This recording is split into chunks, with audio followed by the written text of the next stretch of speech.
My name is Marina, and until last week, I thought my life was ordinary. But the day my parents signed their silent divorce papers, everything changed. My mother handed me an envelope and told me to disappear within 24 hours. Inside was a new identity, a different life, and a warning my father isn't who I believed. Now I'm running, hiding, and uncovering truths that were buried to protect me. Secrets, betrayal, and a past that could destroy us all. And somehow, I'm right in the center of it. Where are you watching from today? Comment below, and don't forget to subscribe for more stories.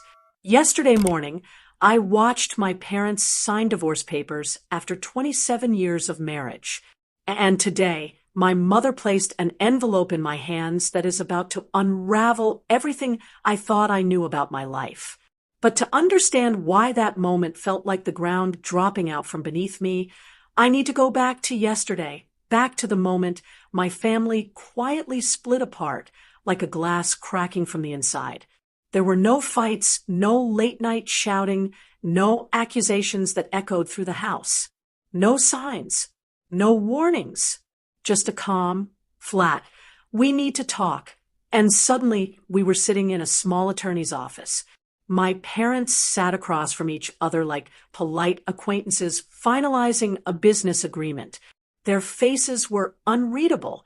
The only sound was the soft scrape of pens against paper as they dissolved nearly 3 decades of marriage in silence. No tears, no explanation, just the quiet ending of the world I thought was stable. I spent all night waiting for a conversation that never came. I expected the emotional unpacking, the mother-daughter confessional, where she gently explained what had happened. I imagined she'd tell me about growing apart, about drifting, about life taking unpredictable turns. Instead, I woke up to a text. "Meet me at Harvest Lane Cafe. 9 a.m. Important. The same cafe where she took me after my first heartbreak, where she helped me choose my major, where we used to split cinnamon rolls and laugh about Dad's terrible taste in Hawaiian shirts. I thought we were going there for closure. I thought she'd explain everything. I was wrong. I arrived 10 minutes early, settling into our usual window table. The morning sun filtered through the glass, dust particles dancing like tiny stars. I ordered my regular caramel latte, hoping the familiar warmth would steady me. I kept rehearsing questions. Why now? Were you unhappy? Did something happen? I just wanted to understand. When the door opened and Mom walked in, I knew immediately something was different. My mother, who is late to everything, walked in at exactly 9 a.m. Not 9:04, not 9:17, exactly 9 o'clock. That alone unsettled me. She didn't look at the pastry case, didn't offer a tired smile, didn't even take off her coat. Her eyes scanned the cafe like she was searching for threats, not friendly faces. "Marina," she said, sliding into the seat across from me. Her voice was soft, but her hands were trembling as she reached into her bag. "We don't have much time." I blinked, thrown off. "Time for what?" "Mom, what's going?" Before I could finish, she pushed an envelope toward me. It was thick and worn, like it had been handled many times over many years. The edges were yellowed, the paper soft, like it had lived hidden in the dark. "Do not open this here," she whispered. Her voice was tight, fraying at the edges. "Go home. Pack a bag. You have 24 hours. My brain struggled to translate the sentence into something that made sense. 24 hours for what? Mom, what? Her fingers clenched around my wrist. Her grip was startling, firm, urgent, the grip of someone who was terrified. "Listen to me," she said, her eyes shining with a fear I didn't recognize. "I love you. I love you more than you will ever fully understand. And I need you to hear this. Your father, Richard, is not the man you think he is." A chill crawled down my spine. I pulled my hand back slowly, like I was scared sudden movement would cause the moment to shatter. "What are you talking about?" I laughed weakly because the alternative was panic. Dad is an environmental consultant from Vermont who collects antique maps and falls asleep in front of documentaries about forests. Her face crumbled in a way I'd never seen. "No," she said. "That's who he pretended to be." The cafe around us carried on in normalcy. Coffee orders, clinking cups, the whir of the espresso machine. But inside our tiny two-seat table, the air felt heavy and electric, like a storm was coiled and waiting.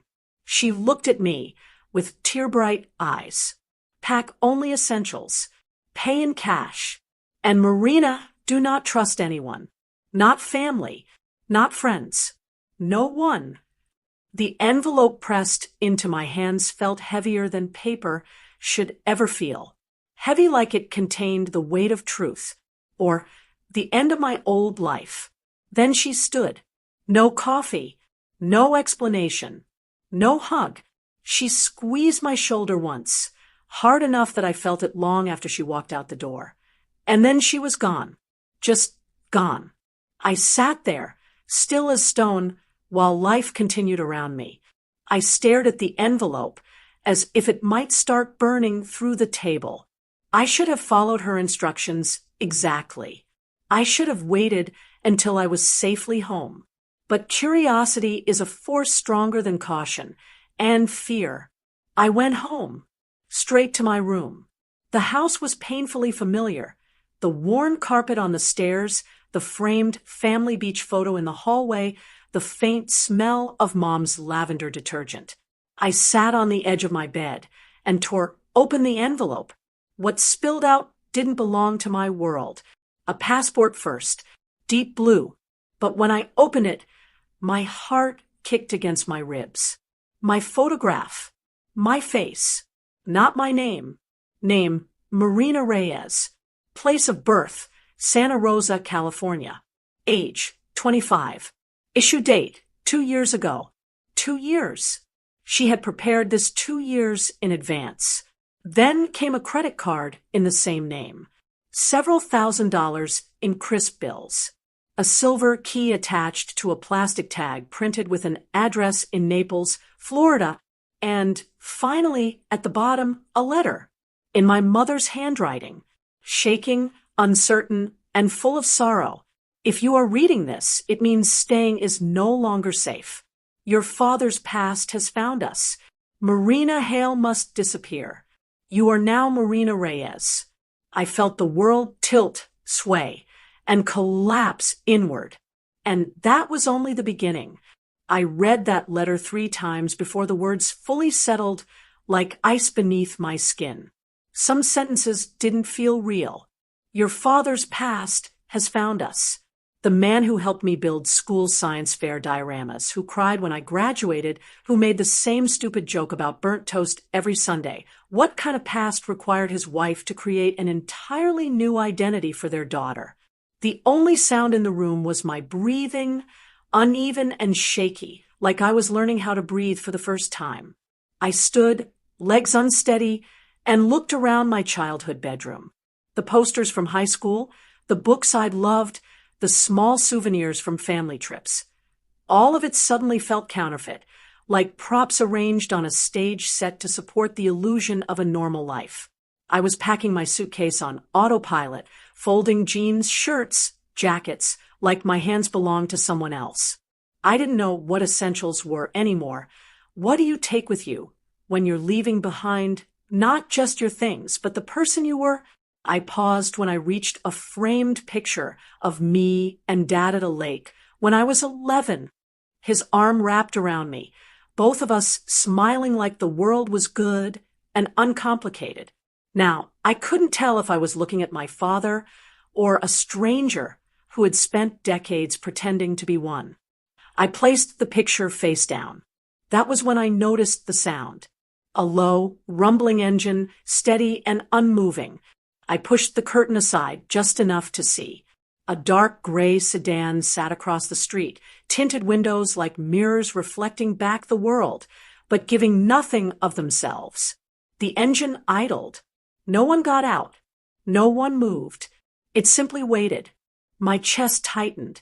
My mother's fear hadn't been imagined. Something was happening, and it was happening now. My phone buzzed in my pocket. A text from an unknown number. "They're here. Leave through the back. Don't look back." My entire body froze. I didn't recognize the number. I didn't know who sent it. But my instincts didn't hesitate. Fear is a primitive, ancient language, and my body understood every word. I grabbed my suitcase, my new passport, and identity, and slipped down the hallway. The house creaked the same way it always had, but now every sound felt amplified, like the walls themselves were holding their breath. I exited through the kitchen door, stepping onto the wooden porch where my mother kept her herb garden. The scent of rosemary and mint hit me, painfully familiar. For a second, I wanted to cry, not because of fear, but because I was leaving behind a world I had loved without knowing it was already gone. The back gate creaked softly when I pushed it open. I stayed low, walking through the alleyway, cutting behind fences and garbage bins, moving like someone who'd done this before, though I never had. The human brain learns fast when it must. When I reached the next street, my car was still where I had parked it earlier. A surge of relief ran through me. I got in and started the engine, my hands trembling so fiercely I almost dropped the keys. I forced myself not to look in the rearview mirror as I drove away. If I looked, I knew I'd see that sedan pulling out to follow. The highway blurred beneath me. I didn't remember half the drive. Fear is a strange traveling companion, silent but suffocating, sitting heavy in your chest with its own heartbeat. By the time I reached the airport, I felt hollow, like every emotion had burned out so quickly that I was nothing but ash. I wasn't thinking anymore. I was just doing, moving, surviving. I parked in long-term parking, locked the car, and walked toward the terminal with my suitcase rolling behind me. Every automatic door that slid open felt like it was closing behind forever. Inside the bathroom near gate C12, I stared at myself in the mirror. My reflection looked pale, haunted, a girl caught between two realities. Without hesitating, I dyed my hair with the box dye I bought along the way. The color was darker than I expected, almost black, glossy, and foreign. When I slipped on the oversized sunglasses, it was like a curtain falling between me and the world. Marina Hale disappeared somewhere between those mirror reflections. And by the time I boarded the flight to Florida as Marina Reyes, the person I had been was already dissolving into memory. I didn't speak a single word for the entire flight. I kept rehearsing one question over and over in my mind. What did my father do? But every possibility that surfaced felt too large, too cinematic to be real. Spy? Criminal? Informant? None of it made sense. And yet, everything around me, the envelope, the fear, the silent divorce, told me it didn't have to make sense to be true.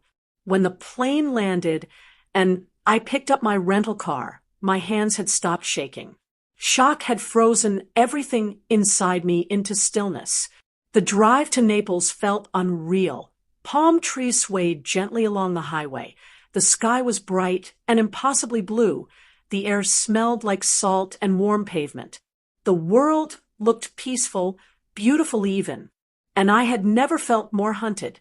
The building at the Florida address was modest, beige walls and palms flanking the walkway. Ordinary enough to blend in anywhere. I double-checked before unlocking the door, scanning the street just the way my mother had scanned the cafe. Paranoia was becoming instinct. When I stepped inside, I couldn't breathe for a moment. The apartment was fully furnished, warm lighting, soft bedding, comfortable furniture. But what shook me was the familiarity. The blanket on the couch was the same texture as the one I slept under in winter. The tea in the kitchen cabinet was the brand I drank during finals. The shampoo in the bathroom matched the exact scent I preferred, almond and jasmine. My mother hadn't just prepared a place for me to hide. She had prepared a place where I could live, a life she had built silently, carefully, lovingly, while carrying a secret large enough to destroy us. That night, I lay awake on the unfamiliar bed, surrounded by everything that felt familiar. I listened to the quiet. No cars, no footsteps, no voices, just silence. A silence so complete it felt like the world was holding its breath with me. I waited for my mother to call. She didn't. I waited for an explanation. None came, but waiting didn't bring sleep, and sleep didn't bring peace. On the second night, just as I began to think the silence itself could suffocate me, I heard voices in the hallway. Too low, controlled, professional. I froze, heart pounding. I crept toward the door, not breathing, not thinking, just listening. And then a knock, slow, deliberate, the kind of knock from someone who already knows you're inside. I held my breath and counted the spaces between their words, the way you count the beats between thunder and lightning to guess how close the storm is. A woman said something about Unit 403, and a man answered with the calm of someone who did this for a living. Their footsteps stopped right outside.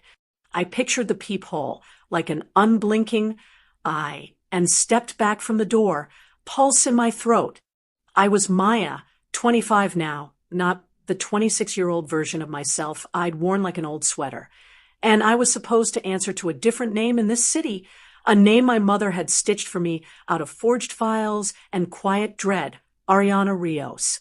The kettle on the stove ticked as it cooled, the apartment's clock hummed, and the hallway went quiet enough for me to hear my own doubt. A soft knock landed on the wood. I didn't move. Another.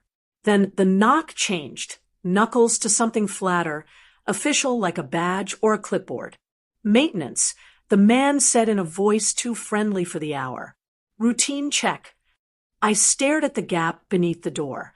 Their shoes didn't look like maintenance. They looked like discretion.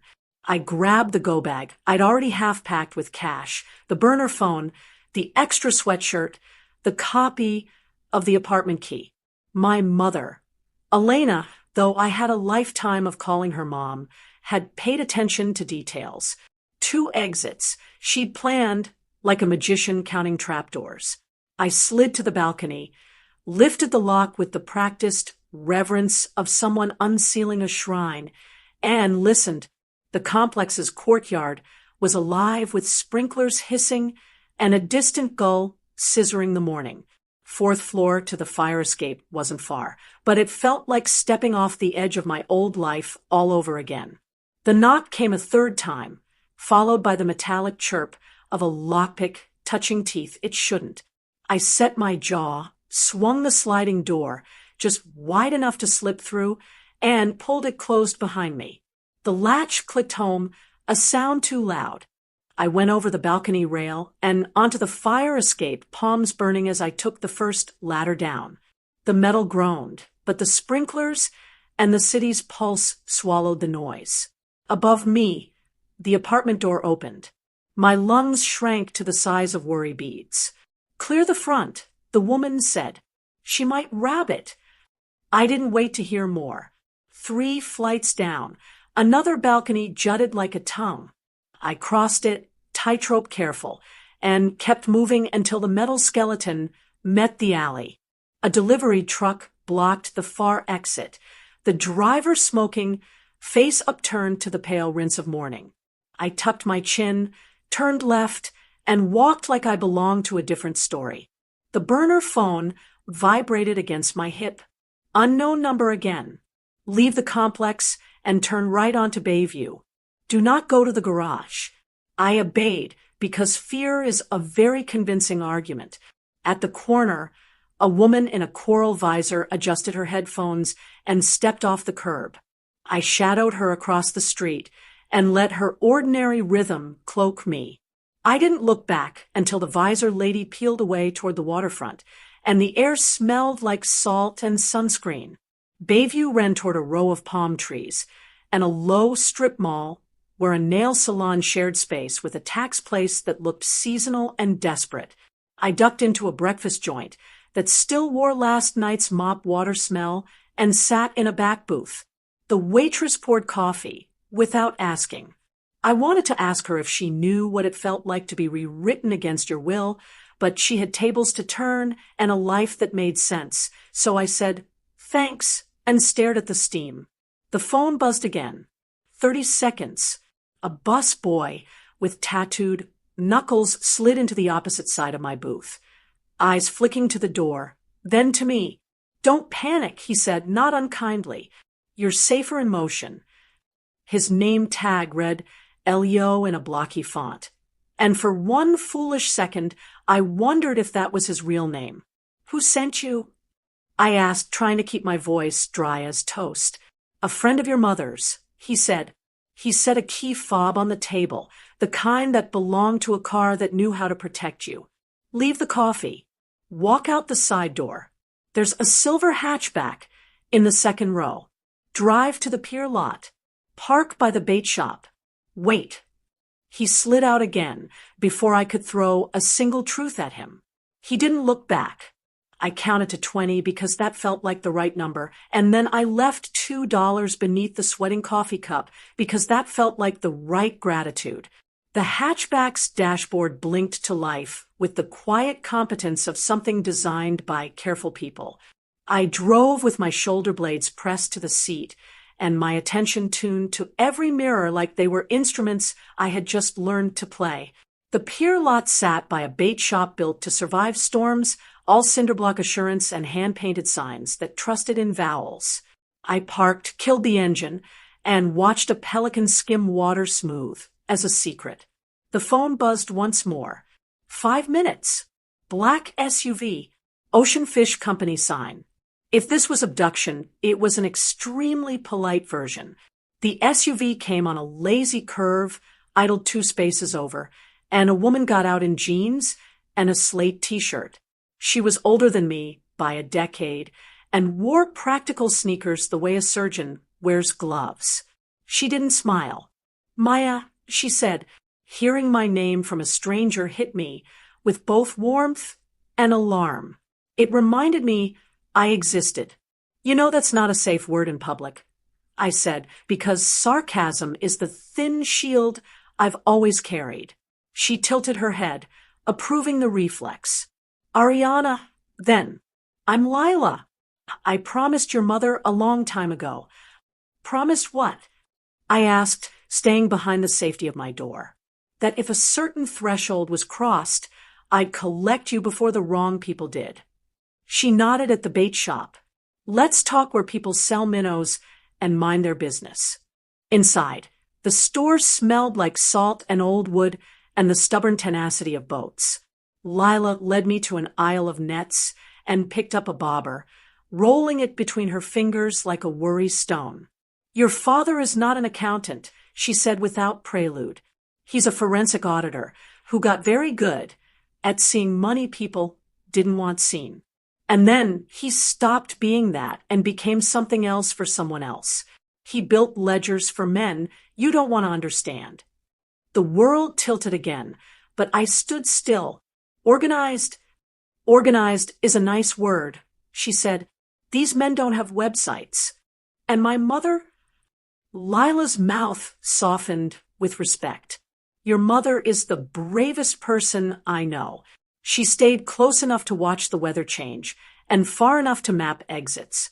She made friends with clerks and tellers and a DMV manager who owes her for a kindness. She planted a new name for you the way gardeners plant bulbs months before spring. She paid attention to the little doors people forget are doors." I picked up a coil of thin rope because I needed my hands to learn a new purpose. "Why the sudden divorce?" "Why now?" "Because your father switched teams." Lila said the bobber's still moving.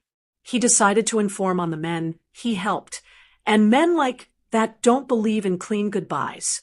He thought he could move you and your mother like figures on a board. Your mother believed those men would burn the whole board. So she enacted her own plan first. I pictured my parents at the tidy table in the lawyer's office, pens scraping, the way Mom's jaw had quivered at the coffee shop while she pretended not to look over her shoulder. A plan like a double life folded into an origami crane to be thrown to wind at the right moment. Why come for me at all? I asked, voice tight. Why not let me stay put and play invisible? Because the invisible house was already on fire, Lila said quietly. They were watching the old address, the coffee shop, the office. Your name had weight in a certain ledger. The ledger. My chest did that small, painful collapse it did whenever fear arrived with paperwork. What do they want from me? Leverage, she said. A message. Possibly a trade. I stared at the bait tanks, the minnows, a galaxy of silver flecks chasing circles they didn't choose. And you? Who are you to my mother? Lila slipped the bobber back on the hook, like returning a book to a shelf. We worked together once, before she became someone's wife and someone's mother. She has a talent for not being where danger expects her to be. I learned from her. She asked me to stay near this coast and keep a line in the water. We do favors where we can. She nodded toward the door. We're going to move you again. There's a place on the other side of the bay where people rent cottages and ignore one another. You'll be a woman on a writing retreat with a deadline and headaches. You'll go out at irregular intervals. You'll buy groceries with cash. You'll keep the curtains half open, so you seem less like a secret.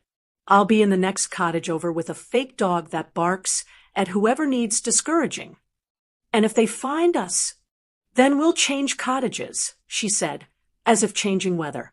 And we'll make them work for every inch. I thought of my father, Daniel, who'd been Damon in some life I hadn't been invited to, organizing numbers that could bankrupt a man or buy him a second life. If he's informing, I said carefully, isn't that good? Lila's eyes stayed on me long enough to weigh the question's edges.